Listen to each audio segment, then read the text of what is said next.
Hello, church family and friends. It's 2 Minute Tuesday. As I've mentioned, my congregation is spending this ministry year studying faith practices, behaviors that form us as believers. Our current faith practice is listening. The Belgic Confession says that the living God communicates two ways, through His Word, the Bible, and through His world. This past Sunday, we looked at wisdom, what the Bible calls wisdom, which is discerning what God is saying through the workings of the world that He created. At the very end of the sermon, I mentioned almost in passing that God created and commands our world to serve our best interests. The problem is, taken on its own, the universe does not come across as particularly friendly. In her Pulitzer Prize-winning memoir, Pilgrim at Tinker Creek, Annie Dillard writes this: "The world is a monster. Any 3-year-old can see how unsatisfactory and clumsy is this whole business of reproducing and dying by the billions.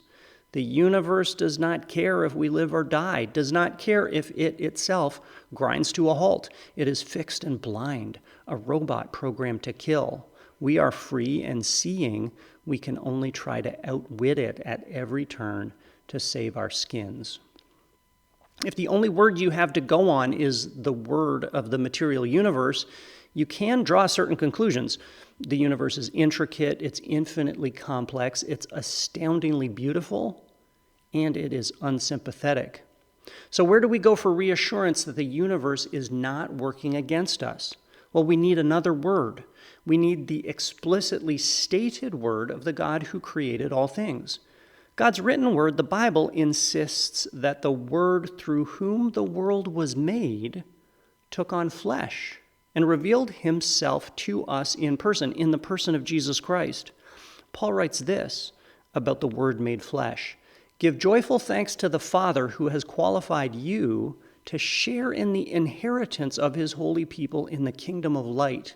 For He has rescued us from the dominion of darkness and brought us into the kingdom of the Son He loves, in whom we have redemption, the forgiveness of sins. The Son is the image of the invisible God, the firstborn over all creation. For in Him all things were created, things in heaven and on earth, visible and invisible, whether thrones or powers or rulers or authorities. All things have been created through Him and for Him. He is before all things, and in Him all things hold together." So Jesus not only called all things into being, He commands all things to work together for the benefit of those who love Him. The universe is, in fact, there for you because the one in charge of the universe cares for you.